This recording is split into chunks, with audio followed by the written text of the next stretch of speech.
Hello everybody, welcome back to my channel. I know it's been a while and a lot of people have been asking me to make more videos, and I'm sorry. I've been healing from being in college and trying to get my mental health back on track and my brain back on track, but I am here today to talk about anxious tummies, kind of having anxiety get in the way of your appetite and whatnot. This is a video that will be talking about disordered eating and trying to recover from that, and eating and foods and struggle foods, as I like to call them in my book. So I guess just to start, I just want to put a disclaimer that yes, we're talking about kind of disordered eating, and if that's going to be triggering to you, you should not watch this video. But if you're looking for some helpful tips to try and get more food into you, easy ways to eat, alleviate nausea and like anxious stomach symptoms, this is the video for you. Another disclaimer, I am not a doctor. I am not trained in this stuff. I just graduated college with a psych degree, so I'm not a trained professional, but I am a real person that experiences this issue a lot. So yeah, just a background on that with my personal experience with an anxious stomach.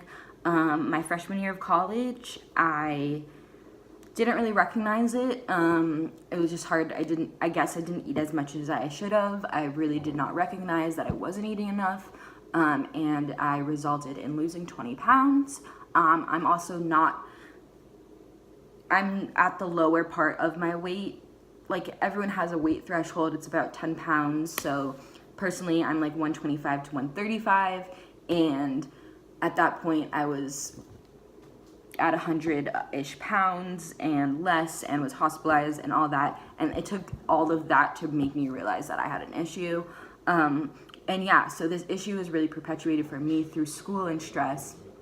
And yeah, basically. So I also just feel like this is an epidemic in my generation. A lot of my friends struggle from the same thing. It's like, because of stress or their anxiety, they just have no appetite, they're nauseous, they don't want to eat, they don't want to feed themselves, because there's this meme that I'll literally, I wish I could edit shit and like put it in here, but there's a meme and it's like that Spider-Man and, you know, the two Spider-Mans like looking at each other, and it's like nausea from not eating, nausea from eating. Yeah. So I know a lot of people that struggle with that, not just myself, and I know a lot of people that follow me also struggle with the same thing. So here is my struggle foods for anxious belly tips and whatever the fuck. So my first tip overall is just to practice mindful eating. And just mindfulness in general, like self-awareness about how different foods affect your body, what is easiest for you to eat, foods that you can eat no matter what, or are easier for you to kind of like force feed yourself. I like have to do that almost every day. Like, just, I don't want to eat, but I make myself eat because it's really important. I'm gonna feel sicker if I don't. And yeah. So mindfulness is really important because it'll help you understand your body more so.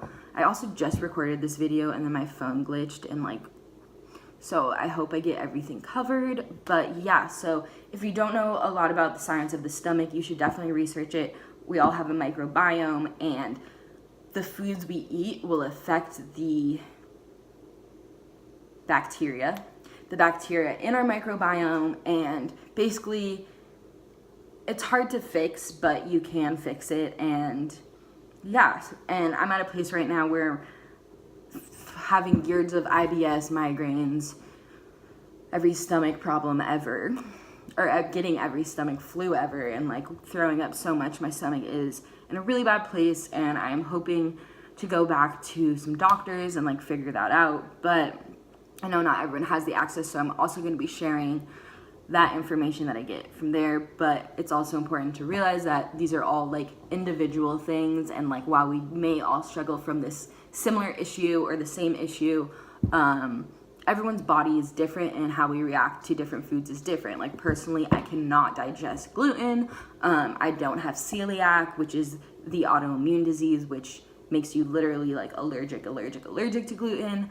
I just don't like the way it feels in my stomach. I get really bloated. My poops are weird. Like, yeah, like I don't need that shit. Same with like dairy. It's like, as soon as I eat dairy, my stomach is like curdling. Like it feels like it's curdling.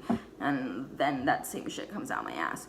So yeah, mindfulness I feel like is a really good step to understanding your body and to understanding how you can feed your own body. With that, it's important to try and feed yourself with the most nutrient-rich foods as possible. Like healthy fats and healthy anything. Like I know sometimes it's easier to just go pick up French fries and like, you know, whatever. And I don't think you should restrict yourself if you are struggling and can't really figure out how to eat. And like that's the easiest thing for you to get in your body. Like I'm not a doctor, so I'm gonna tell you to do that kind of shit because like I've done the same thing in school. Like when my anxious stomach is really bad, I will eat bagels and I'll eat things that are easily accessible and easily eatable for me. But yeah, moving on.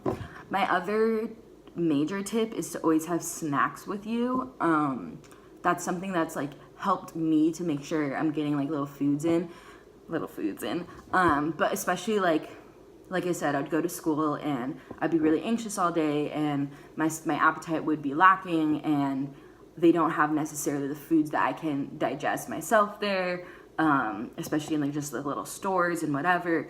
And so having like my gluten-free pretzels with me and like a fruit and like whatever is just like, it was like almost comforting to me and also like helped me make sure I'd eat something because I could just sit in class and not really focus on the eating, focus on the lecture or whatever's going on in class, but still be feeding myself like kind of in the back of my mind. And like that's another thing. It's like sometimes just distract yourself during a meal. So like watch TV and have your favorite fucking snack. Like get a fucking big bag of pretzels and hummus and or carrots and hummus and whatever and just sit there and kind of eat without trying to focus so much on the food because I think that's another problem that can perpetuate like your anxiety. Like I often go into a meal and I'm super anxious because I know that either I'll be triggered by the smells, I'll be triggered by my first bite, like something is gonna set off the nausea, and if it's not already there, and sometimes it like certain foods will literally make it so bad that I just feel like I need to curl up into a ball. And that with that in mind, I would suggest CBD oil. I'm not gonna do like a fucking ad shit, whatever, because these bitches don't sponsor me, but the one I have is by a brand called Care by Design. It's a tincture, so it's literally like this, like a, just wasted a drop. And then you just, and put it in your mouth, under your tongue. And this one has both THC and CBD. Personally, I like having the mix of them if it's legal in your area because the THC helps to make the CBD and the pain relief and whatnot like subside quicker. So yeah, but I also have one, I know a lot of us are addicted to like vaping and shit, so I got one for my fucking vape. And it is flavored and it is tasty. And it honestly is gonna help me quit vaping other shit. But it also just is like a really nice thing to be smoking when I'm anxious, because a lot of the oral fixation issues I have are because of anxiety, and me being able to go and have CBD come into my mouth instead of nicotine, which produces more anxiety, that's a good shit. Yeah, so other suggestions I have are light foods, things that don't make you, this kind of relates back to the mindfulness thing. Foods that don't make you feel like shit afterwards, because that's kind of gonna perpetuate your body feeling like shit, and if you're filling your body with things that don't make you feel good, it's gonna probably make you not want to eat more so. And like, yeah, for me, one of my favorite light foods is Thai food.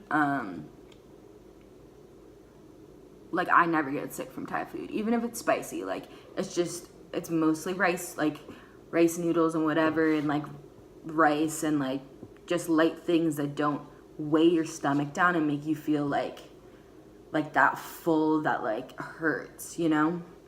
And that also is important. Like, when you are able to eat, like, don't overfill yourself just because you're able to eat. Don't binge. Like, I tend to do that too. Like, late at night, like after I've smoked weed and like my appetite is like existent, I'll just like eat a whole fucking box of cookies or something. And it's like, well, I'm getting my nutrient, or like I'm getting the calories, like whatever. And like, yeah, for sure. But then tomorrow you're gonna feel like shit, and you're gonna be shitting all that shit out too. So it's practice though. We're not all perfect. I literally binged 2 nights ago, you know?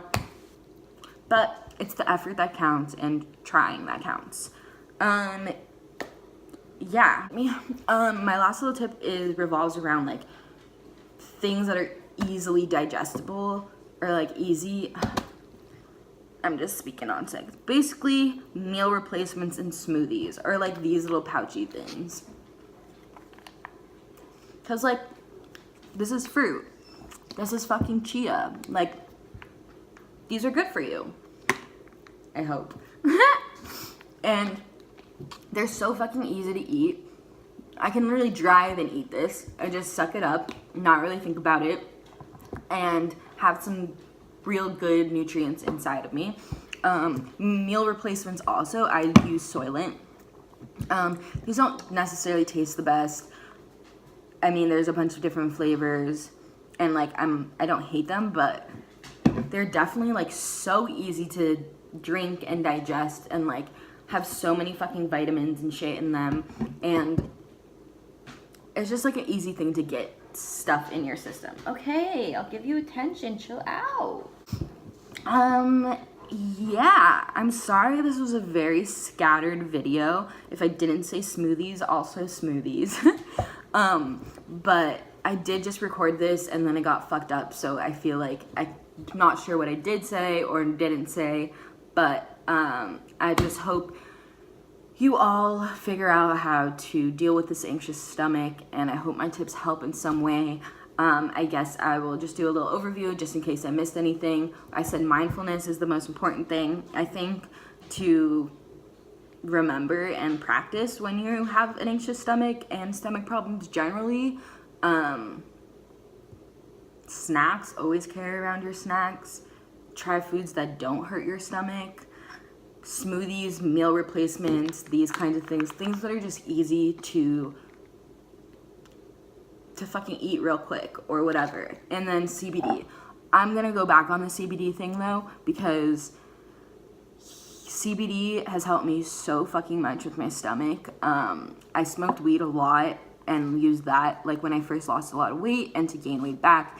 Weed was the one thing that helped me get an appetite and made me be able to eat a fucking meal, like a whole meal.